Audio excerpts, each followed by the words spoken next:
Hey guys, Henning and Morten here from FlippedNormals. In this episode, we're going to be showing you one of the chapters for our newly released character retopology tutorials.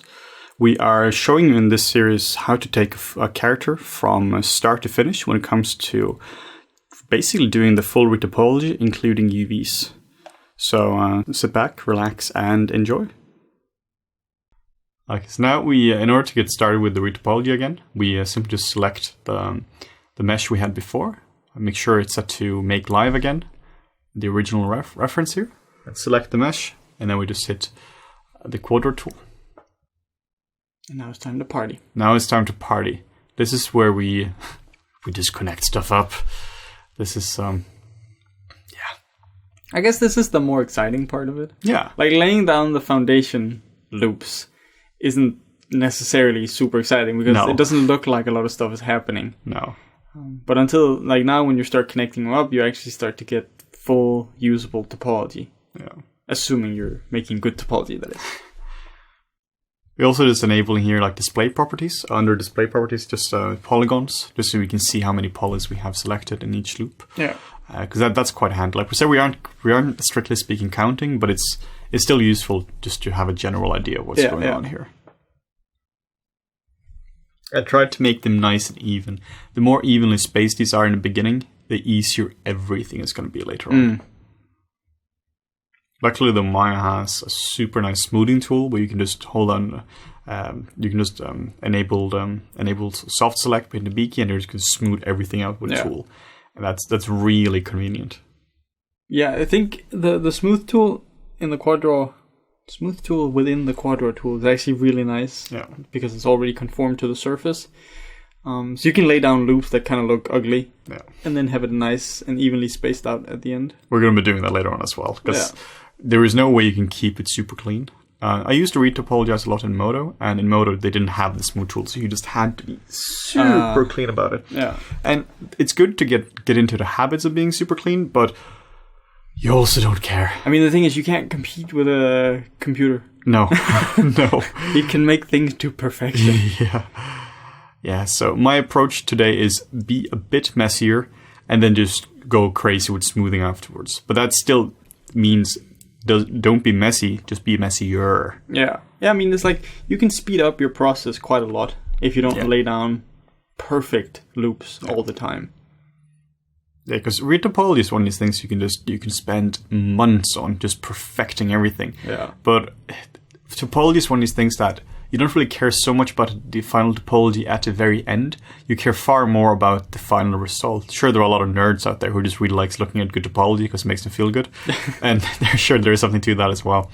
But topology is very much a technical thing. It's very much a utility. It's there for a purpose.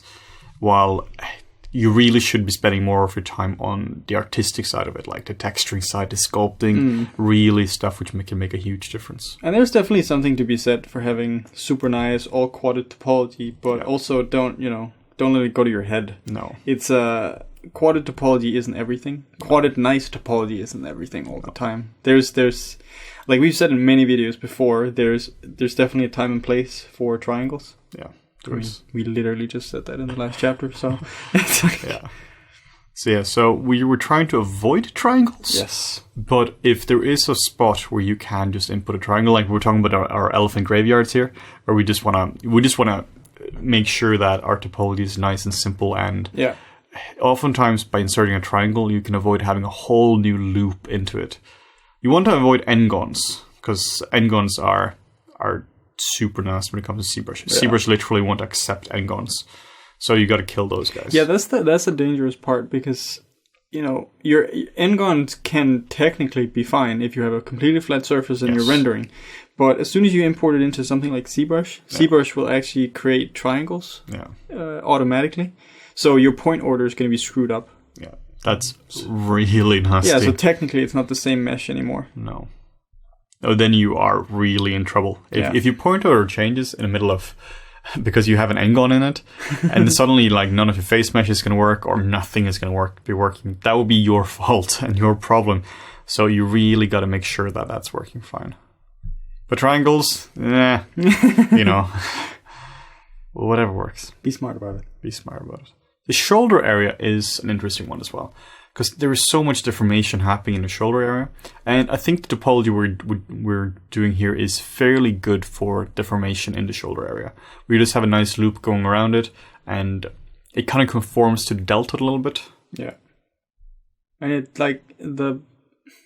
interesting with the delts there when it comes to topology, because I've seen many examples of it. Ones that use more defined shoulder girdle like we have, one that's more square, and it's hard to say what is better, because it's so dependent on... Who knows? Exactly, like some of the stuff that I saw from ILM at one point in terms of their topology was a lot more square than something that we're doing here with the girdle, but that's also because they're just running muscle sims on it. So they need more consistent, just square polys just running across or down the model. But it really depends on what you're using it for.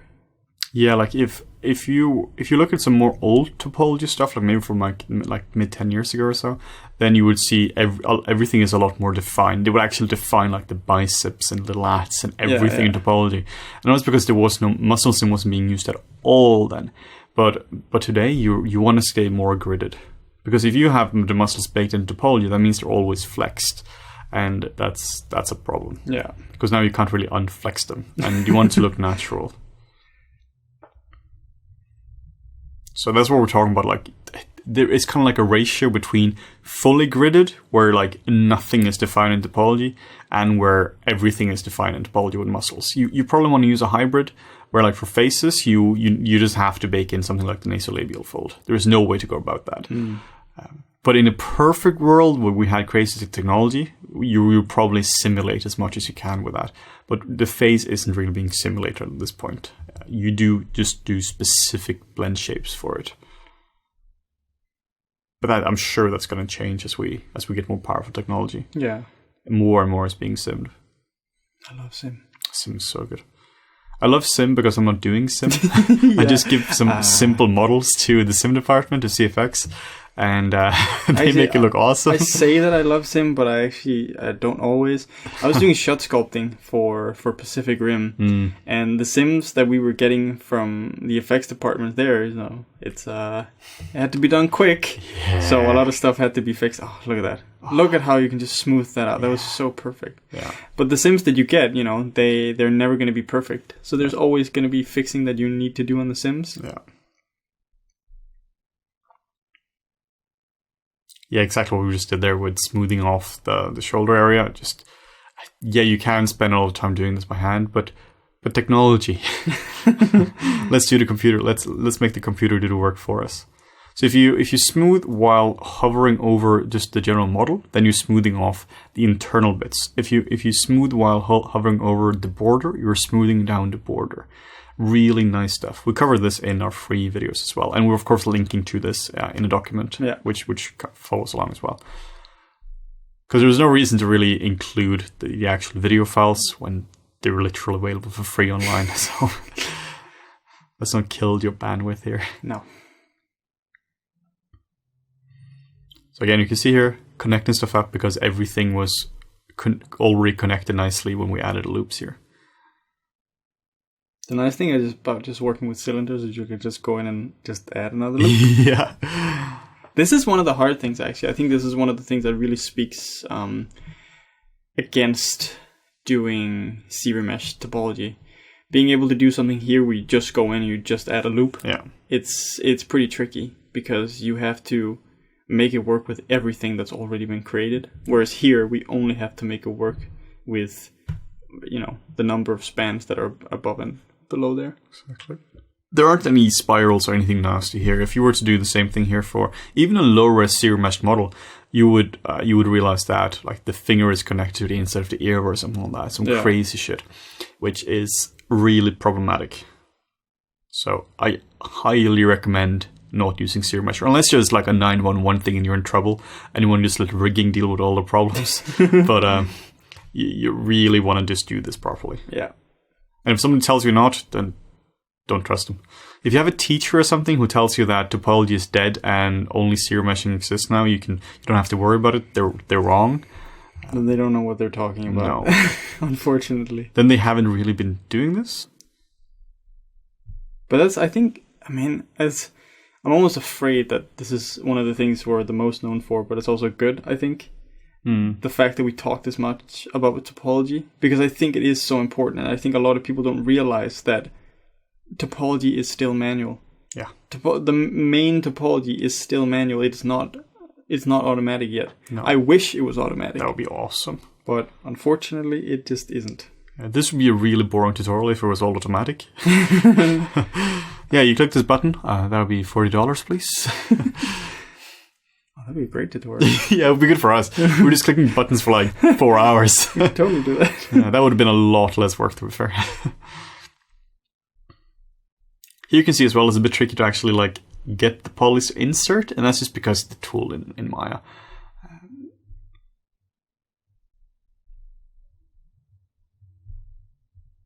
And don't worry about being fast when you're doing this. The same with sculpture as well. Don't worry about sculpting fast or retopoing fast or UV mapping fast or anything we're doing in all these years here. Worry about doing it well, because speed will always come.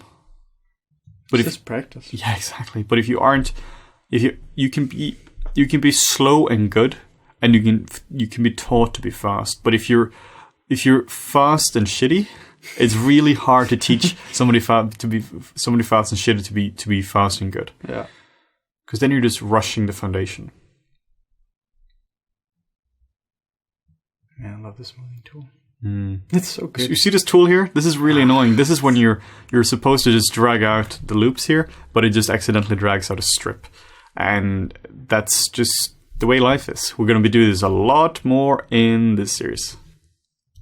It's really cool what we just did here as well, just dragging out a whole strip instead of just dragging out a single loop, which I do a lot as well when I'm retopologizing, just dragging down single polys, because then you control them.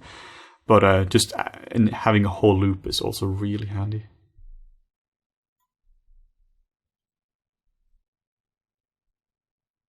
So like before as well, you can see performance is starting to go a bit slow. And this is true almost regardless of what system you're on. This is not because your computer is slow. This is because the tool just really hasn't been optimized for these things. Yeah, unfortunately. This is trying to do this on giant kaiju's for production. That's very problematic. Whenever I've been doing something for production with retopology, I've usually been using Modo. Some years ago, I worked on Alien Covenant and did a retopology for the xenomorph there, and that was all done using Modo. Just because performance was just a bit terrible in Maya. So Modo was a bit slower to work with, just because it didn't have, like we were talking about before, it didn't have the smoothing tool. But even so, it was still faster to do it by hand in Modo, bring it into Maya, and then smooth it there, instead of doing it in Maya. You can also use additional tools for this as well, like Topogon, 3D Coat, Modo. Max probably has some pretty decent tools as well. Yeah. This here is universal. Whatever tool you're using, the principles here are exactly the same. One of the things I really like about doing it in Maya is that you have a full-fledged 3D software to deal with. So if you have a dedicated topology solution or retopology solution, you might not be able to go in and edit freely. You might only be able to sort of like do stuff on top of the model. But here you can go in and like move the vertices however you want to, disconnect it from stuff, and you have all the other Maya tools still available to you. Yeah, I think that's really important, particularly when if you're doing something like what we're going to do later on, like extruding the eyes in, extruding the mouth. We just do a couple of regular extrusions. Yeah, that's something you normally would just have to export your model, particularly out of Topogon. I used Topogon before. Export it out of Topogon, import it into Maya, do an extrude, take it back into Topogon. Yeah. So, like Morten is saying here, I think the benefit of having everything under one roof outweighs the potential benefit of doing it in a specialized tools like Topogon. Unless it's all you do. It's kind of like with UVs as well. If you are a UV mapping artist, God forbid, God rest your soul, then you might want to have a specialized tool like UV layout. But you most of the time are just fine with Maya. Yeah. Because Maya has actually got really good when it comes to UV mapping and retopology over the last few years now, at least compared to where it used to be. Yeah, I mean, after they acquired, was it the Nightshade? Yeah, the Nightshade UV tools. The Nightshade tools have been awesome for many, many years. Yeah. And they just took those and implemented them. I think they actually made them a little worse because they had to, auto-deskify them. Yeah, of course they had to. But it's still far superior to anything that was in Maya before. Yeah. Yeah, the UV tools got good around like 3-4 years ago. And today in version 2018, which we're using here, they're quite fantastic. Yeah.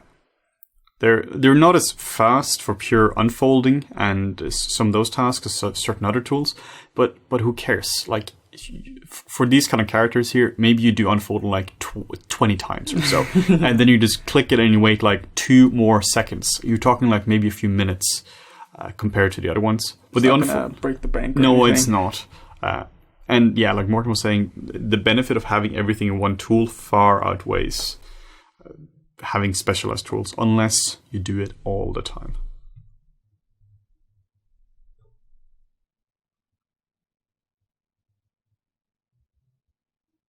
And also, if you were doing something like this in a production,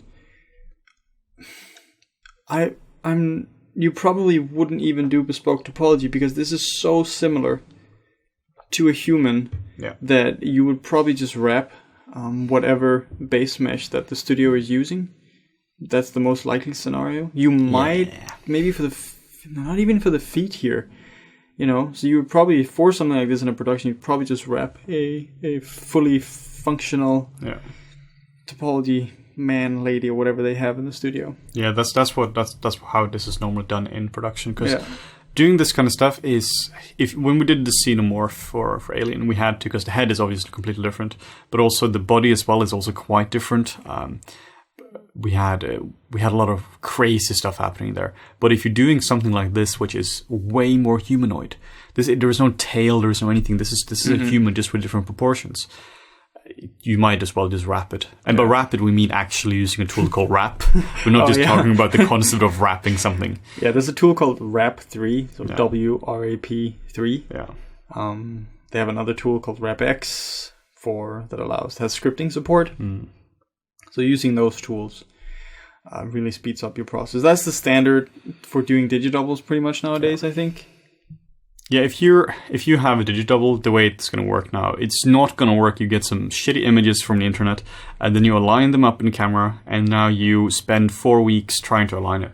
What you're doing is you get a scan of the actor on set, which is done properly, proper photogrammetry session. Yeah. You bring in the scan, and you normally have all their facial expressions and everything.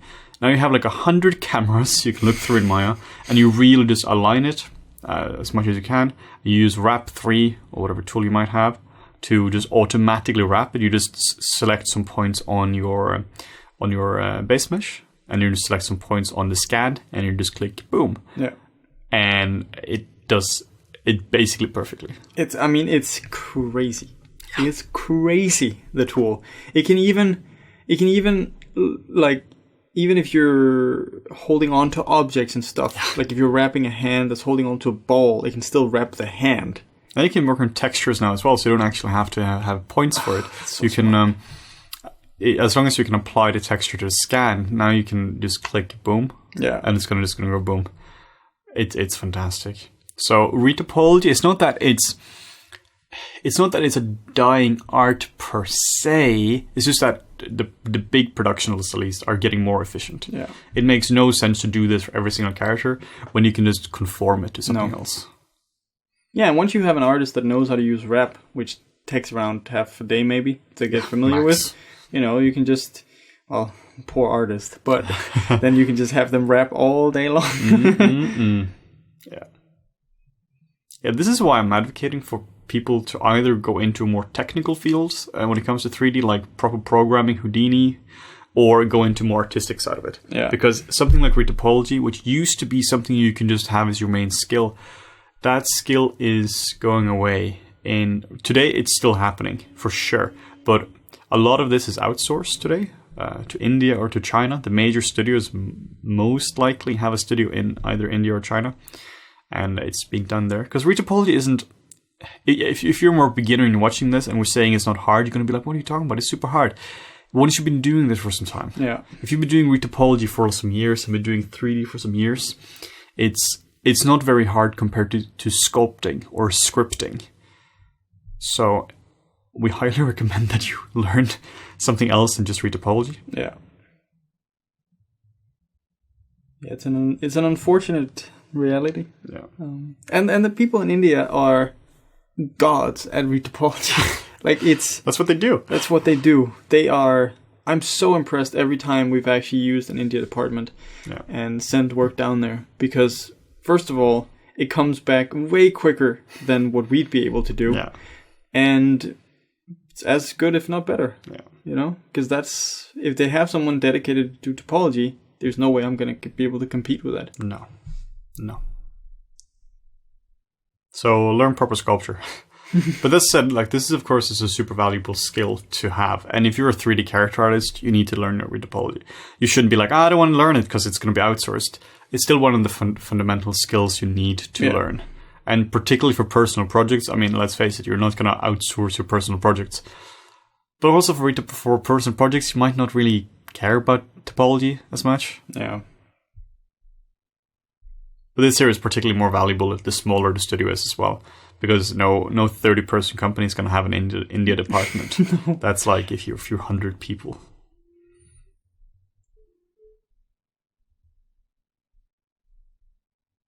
Yeah, so this video here is obviously sped up, so really, really don't panic about the speed here.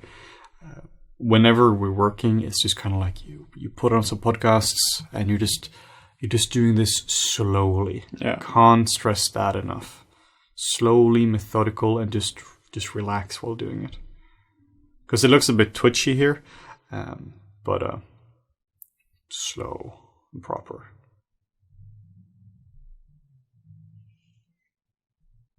It's interesting with the leg. The leg and the arm is just sausages. Yeah. You know, it's really not... That's not where the challenge is in doing retopology. Most of the time. Yeah, I find the hardest part of doing retopology would be something like hands or the face. Maybe the shoulders as well. It can be quite tricky depending on the character. And of course, if you have more complex character, which have wings and stuff like that. Yeah.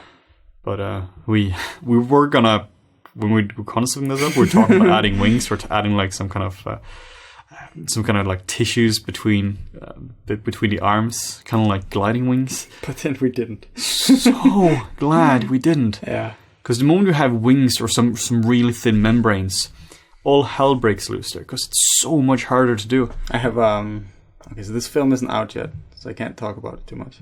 But there's a film that I've worked on that isn't out yet that has a dragon in it, and I sear meshed it. What? Yeah, I sear meshed the wings.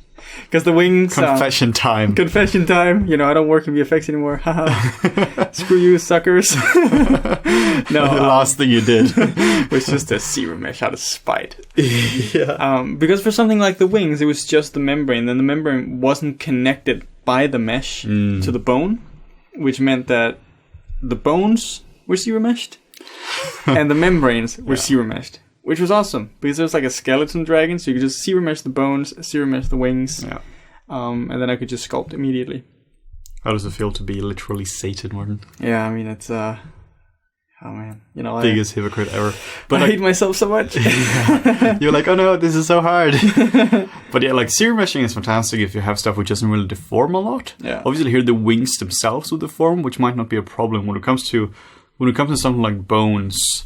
You're probably not going to squash and stretch the bone. Probably not, no. Probably not. And if you have like 200 bones, just click the button. You can just click the button, yeah. But if you have something like a full creature like this, I would do it by hand.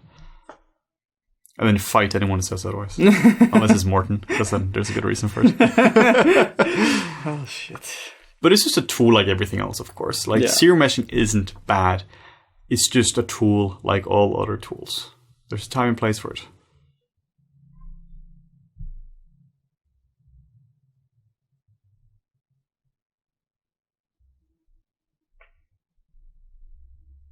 I really love the smoothing feature. Yeah, me too. It's so handy. It just saves so much time. I probably wouldn't be using Maya as my main retopology tool if they didn't have that. I have a friend of mine who wrote his own Retopologizer, and it's something I've been trying to get him to release for a while, because it's actually So superior. Hint, hint, Louise. Yeah. That's true. That's true. Yeah, who does that? Who writes their own tools? Yeah. But see, if you do, that's what we were talking about before, technical or artistic. Yeah. Now, this guy can do everything because he's a goddamn genius. Yeah. But if you can make your own retopology tool, you become very valuable for production. If you can make your own tools, you have such a leverage. Yeah. Yeah, and I mean, that's the thing. Like, he's a modeler who can also program. Yeah. That's a very special mix that's very good to have in a production. It really is. Then because one artist is worth one artist. I can do, almost regardless of how good you are, you can basically do the job of one artist. If you're doing a character, well, I can only do one character because I'm one person. But if you can do programming or scripting or something like that, then you're not worth one anymore. Now suddenly 10 people can speed up the work significantly. Yeah. Imagine if you were the person who made Rap 3, and now suddenly all retopology artists in the world can just speed up the work by like legit 1,000 to 2,000%. Yeah. Like, it's not even funny how much more valuable you are. No, you're not worth one anymore. You're worth like 200. Yeah. I remember we'd have that though when we worked on a movie where the production people would always just give me more tasks, so like 3-4 things at one go, and be like, "You do realize I am one person? Have you counted me recently?" Because they would throw at me character sculpting, character texturing, 2 different characters, and retopology for 3rd character at the same time. I was like, I can't really do that. Yeah. That's too much. If something else isn't working, just delete it. If you got to redirect some flow here, or if a polygon is misbehaving, just remove it. Misbehaving polygon. Such a naughty little polygon. Man, my brain instantly went to like erotic fanfic of someone doing something with topology. Oh no.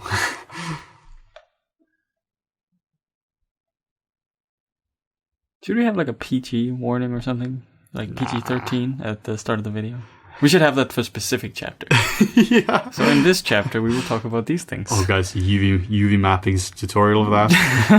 It's going to go crazy.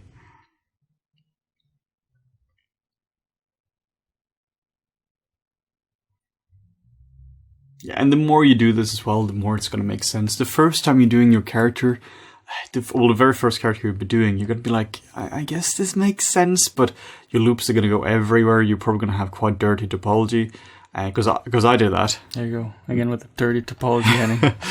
Well, I think this is your mind. You might have mathematically invalid topology. Yeah, there you go. Now I've got nothing. Yeah. Invalid? No, I have nothing. But yeah, like if you do a model here and loops are going a bit all over the place, you have spirals and everything, don't worry too much about it. Just do another character.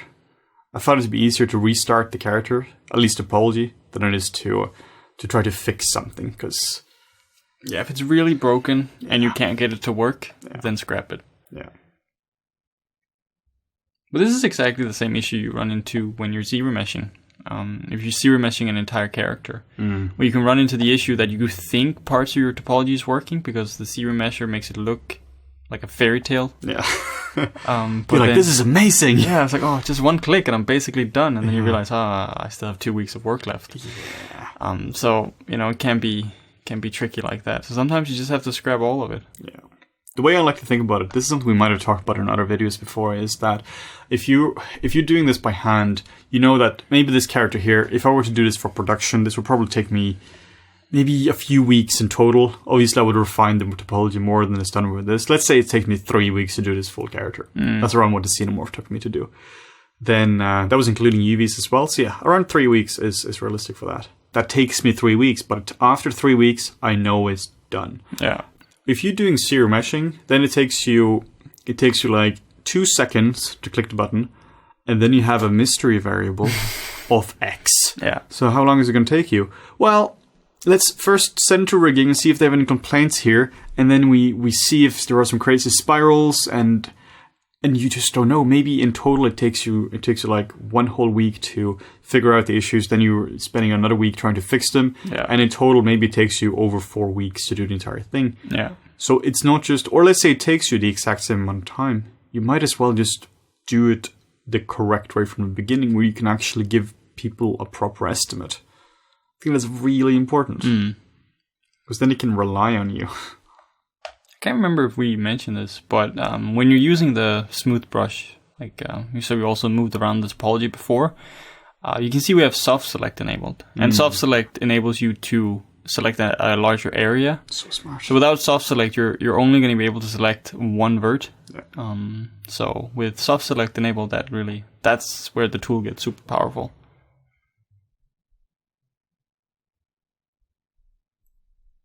And if this here doesn't connect up, just add another loop. Add a loop or remove a loop. And this is what we mean by don't be mathematically perfect with this. Just connect it up, and then we can start to refine it afterwards. That's the nice thing about, not having the hands finished. Just having loops for the hands. Now we know, okay, so we can connect these up. I just need to add this amount of loops, and then it works.